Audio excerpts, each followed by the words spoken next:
a family comedy છે.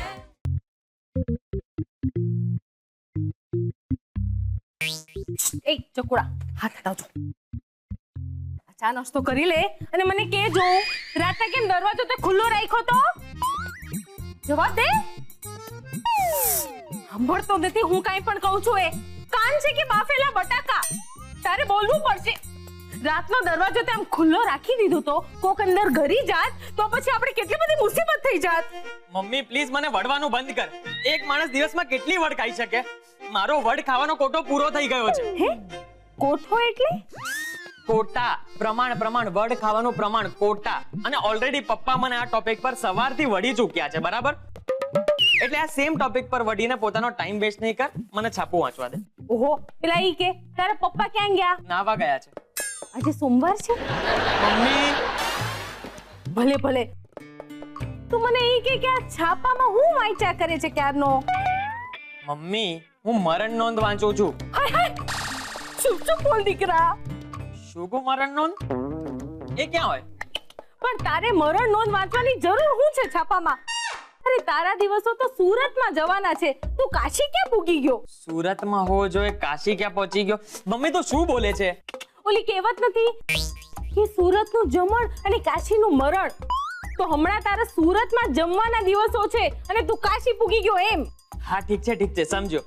પણ હું કાશીમાં છું કારણ કે હું મરણ નોંધમાં નવો બિઝનેસનો આઈડિયા શોધું છું. એટલે પ્લીઝ હવે મને ડિસ્ટર્બ નહીં કર. હે મરણ નોંધમાં કયો બિઝનેસ આવે એ તો મને કે? આમ કેમ કરે છે મમ્મી? હવે કોઈ માણસનું મૃત્યુ થાય તો અંતિમ યાત્રાથી લઈને શોક સભા સુધી કેટલી બધી વ્યવસ્થા કરવી પડે. તો આ બધી વ્યવસ્થા પૂરી પાડવાનો બિઝનેસ હું શરૂ કરવા માંગુ છું. ના ભઈરા, કોક મરી જાય એના ઉપર આપણે કમાણી નથી કરવી. કેટલો અપશુકનિયાળ બિઝનેસ છે. અરે મમ્મી આ તો મેં તને મરણ નોંધ કીધું ને એટલે તને એવું લાગે છે. હવે કોઈ ડોક્ટરની ટ્રીટમેન્ટ ફેલ જાય ને દર્દી મરી જાય તો શું ડોક્ટર એની ફીસ નહીં લે? કે પછી લોયર કેસ હારી જાય તો શું એ કેસના પૈસા નહીં લે? અરે પણ ઈ ડોક્ટર અને લાયર ની વાત અલગ છે ચકુડા. મમ્મી પહેલી વાત એ લાયર નથી, એ લોયર છે.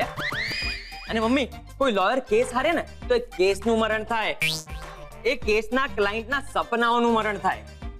અરે પણ આ દુનિયામાં બીજા કેટલા બધા ધંધા છે જે મરણ ઉપર નથી.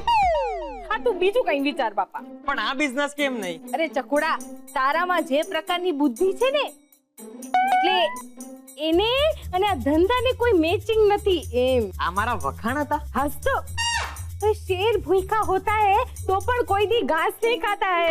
हाँ तो शेर वेजिटेरियन नहीं होता है इसलिए घास नहीं खाता है. અને આ વાત અહીંયા ક્યાંથી આવી? હું તને પાનો ચડાવું છું. શેર જેવી રીતે કોઈ દી ઘાસ ન ખાય ને એવી રીતે તારે મરણના ધંધામાં છે ને કમાણી ન કરવી, સમજ્યો? હા મમ્મી, હા થેન્ક યુ. પણ મમ્મી મારે તત્કાલમાં કોઈ નવો બિઝનેસ આઈડિયા વિચારવો પડશે. અત્યાર સુધી કેટલું વિચાર્યું પણ એક બિઝનેસ આઈડિયા ના આવ્યો. અત્યાર સુધી આમ છે ને 10-12 બિઝનેસ આઈડિયા આવી જવા જોઈએ. એમાં તો એવું છે ને ચકુડા કે વાઘ એકલો ફરતો હોય બાકી ઘેટા વકરા ટોળામાં ફરે. અરે મમ્મી શું આડી અવડી વાત કરે તું પાછી? હું એમ કહું છું કે તું 10 આઈડિયાની ચિંતા નહીં કર. ઘેટા બકરા જેવા 10 આઈડિયા કરતા વાઘ જેવો એક આઈડિયા બહુ સારો, સમજ્યો? વાહ મમ્મી વાહ, આજે તો ફૂલ મૂડમાં લાગે છે ને કઈ. પણ આમ જૂના વિચારો કહેવાની બદલે કઈ મારી માટે નવો બિઝનેસ આઈડિયા વિચાર ને. એવું છે ને કે જૂની કહેવતો કેવી આમ સહેલી છે, આમ યાદ કરીને બોલી દઈએ. પણ આ તારા બિઝનેસ આઈડિયામાં છે ને આમ નિરાતે બેસીને વિચારવું પડે એમ ચકોડા. બસ ક્યાં મમ્મી મારી માટે આટલું નહીં કરે? કંઈક તો વિચાર મારી માટે. એમ તો મને એક વિચાર આવ્યો છે પણ શું? અરે અધૂરો હશે તો હું આગળ વિચારીશ, પણ તું બોલતો ખરી. અધૂરો નથી પણ થોડો ટાઈમ લાગશે એમ. તો એ બોલતો ખરી. જો કોઈને કહેતો નહીં હો.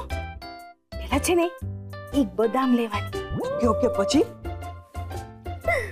છે ને એને ધીમે ધીમે ખાવાની. પણ આમાં બિઝનેસ જેવું ક્યાં આવ્યું? એ બદામ ખાઈને પછી બિઝનેસ આઈડિયા વિચારવાનો આમ આવી જાય, સમજો? અરે પણ તું ક્યાં જાય છે મમ્મી? તારા માટે બદામ લેવા. હે ભગવાન.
ચોર નથી તો મોર છો. મારી મારી ટહુકા કરવા આવ્યો છો. ટેહુ નથી જવા દેવાની તને.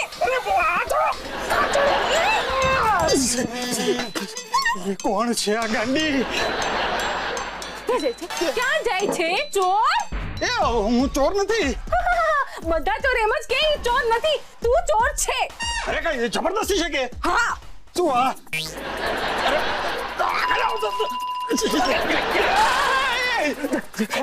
હું તને જવા નથી દેવાની હો.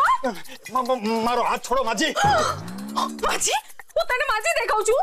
હા તો દાદીમાં. હું તને દાદીમાં દેખાઉં છું? બા તને મૂકવાની નથી. તો હું તો હવે હિરોઈન કહું તમને. ઈ ચાલશે. હિરોઈન ની પરદાદી. મમ્મી ક્યાં ગયો? ચોર!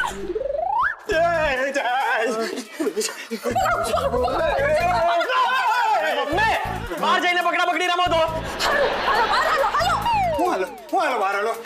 આપણે પકડા પકડી રમી રહ્યા છીએ. મમ્મી કોણ છે આ માણસ? અરે આ ચોર છે. બારીમાંથી ઘરમાં ઘૂસતો તો. અરે હું ચોર નથી. મેં કીધું ને તું ચોર જ છો. બારીમાંથી ઘરમાં ઘૂસતો તો મને જોઈને ભાગવા ગયો. મેં આમ પકડી લીધું, પકડી રાખ્યો. પણ અંતે મારો હાથ છોડાઈને ભાગ્યો. પકડ એને પકડ. શું મમ્મી તું પણ યાર. અરે મારી વાત માનો, હું ચોર નથી. મેં કીધું ને ચોર છો. તારા પપ્પાને બોલાવો. હા બોલો. પપ્પા જલ્દી બહાર આવો તો.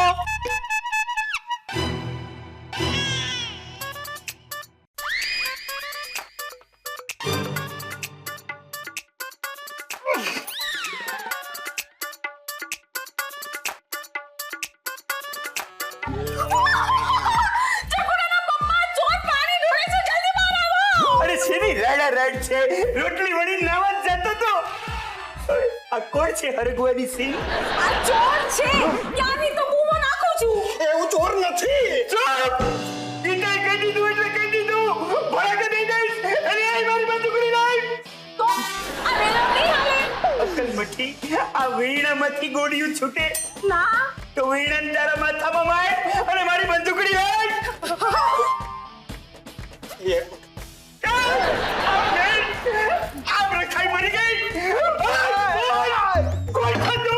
અરે આ ચોર છે. ક્યાંની બૂમો તો નાખું છું. અરે હું પણ બૂમો પાડું છું ક્યારનો. હું ચોર નથી.